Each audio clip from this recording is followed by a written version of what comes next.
ಅಲ್ವಾ? ಈಗ ಬೇರೆ ಯಾವುದೋ ಶವವನ್ನ ಇಟ್ಕೊಂಡು ಅವರು ಸಿದ್ಧಿಯನ್ನ ಮಾಡ್ಕೋತಿರ್ತಾರೆ. ಸಾಕಷ್ಟು ಒಂದಷ್ಟು ಸಿದ್ಧಿಗಳನ್ನ ಮಾಡ್ಕೋಬೇಕಕ್ಕೆ ಬಳಸ್ತಾ ಇರ್ತಾರೆ.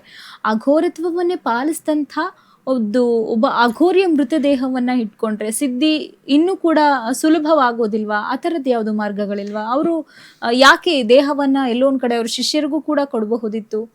ಅಂದ್ರೆ ನಾನು ಹೇಳೋದು ನನ್ನ ಪ್ರಶ್ನೆ ಇಷ್ಟೇ. ನೀವು ಹೇಳಿದ್ರಿ ತುಂಬಾ ಒಳ್ಳೆ ಕಾರ್ಯಗಳನ್ನ ಮಾಡಿದಂಥ ವ್ಯಕ್ತಿಗಳ ಸಾಕಷ್ಟು ಶವವನ್ನ ಇಟ್ಕೊಂಡವರು ಸಿದ್ಧಿ ಮಾಡ್ತಿರ್ತಾರೆ. ಯಾವುದೋ ಶವವನ್ನ ಇಟ್ಕೊಂಡು ಸಿದ್ಧಿ ಮಾಡೋದಕ್ಕೂ ಒಬ್ಬ ಅಘೋರಿಯ ಶವ ಅದು ತುಂಬಾ ವ್ಯಾಲ್ಯೂಬಲ್ ಅಂತ ನನಗನ್ನ ಅರ್ಥ ಆಯ್ತು ನೀವು ಹೇಳಿದ ವಿಚಾರಗಳಲ್ಲಿ. ಇಂಥ ಶವ ಎಲ್ಲೋ ಒಂದ್ ಕಡೆ ಯಾರ ಸಾಧನೆಗೂ ಸಿಗದೇ ಇರೋ ಹಾಗೆ ಅವರು ಲೀನ ಮಾಡ್ಕೊಳ್ಳೋದು ಅದು ಸರಿಯಾದ ಮಾರ್ಗನ? ಹಾಗೆ ಕೆಲವು ಗೌಪ್ಯತೆಗಳನ್ನ ಅವ್ರು ಕಾಪಾಡ್ಕೊಳ್ತಾರೆ. ಕೆಲವು ಅಂದ್ರೆ ನೋಡಿ, ಶಿವನ ಮೇಲೆ ಮತ್ತೆ ಶಿವನೇ ಕುತ್ಕೊಳಕ್ ಆಗೋದಿಲ್ಲ. ಅದು ಪರಮ ಪವಿತ್ರ ಅಂದ ತಕ್ಷಣ ಆ ಸಿದ್ಧಿಗಳಿಗೋಸ್ಕರವಾಗಿ ಆ ದೇಹ ಬೇಕಾಗಿರುತ್ತೆ. ಹಾಗಾಗಿ ಆ ದೇಹವನ್ನ ಮಾತ್ರ ಬಳಸ್ಕೊಂಡು ಉಳಿದ ದೇಹವನ್ನ ಯಾರೂ ಸಹ ಅವರು ಬಳಸೋದಿಲ್ಲ.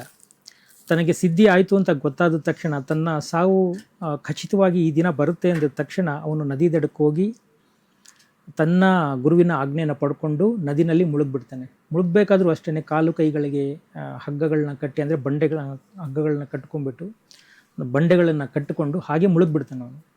ದೇಹ ತನ್ನ ಆಚೆ ಬರಬಾರ್ದು ಅಂತ. ನೀವು ಹೇಳಿದ್ರಿ ಆ ದೇಹವನ್ನು ಮತ್ತಿನ್ಯಾರಿಗೆ ಯಾಕೆ ಕೊಡಬಾರ್ದು, ಹಾಗೆಲ್ಲ ಇಲ್ಲ. ಶಿವ ಮತ್ತೆ ಶಿವ ಆಗಕ್ಕೆ ಸಾಧ್ಯ ಇಲ್ಲ. ಶಕ್ತಿ ಎಷ್ಟು ತಡ್ಕೋಬೋದು ಅಷ್ಟು ತಡ್ಕೊಳ್ಳುತ್ತೆ. ಯಾಕೆಂದರೆ ಅವನು ಸಂಪಾದನೆ ಮಾಡಿದ ಏನಕ್ಕೋಸ್ಕರವಾಗಿ ಮೋಕ್ಷ ಮಾರ್ಗಕ್ಕೆ ಹೋಗಿ ಅದೊಂದು ಭಾಗ. ಆದರೆ ಜೀವಾತ್ಮ ಪರಮಾತ್ಮರ ಸಂಬಂಧಗಳೆಲ್ಲ ಹೇಗಿರುತ್ತೆ ಅದನ್ನೆಲ್ಲ ತಿಳ್ಕೊಳ್ಳೋಕ್ಕೋಸ್ಕರವಾಗಿ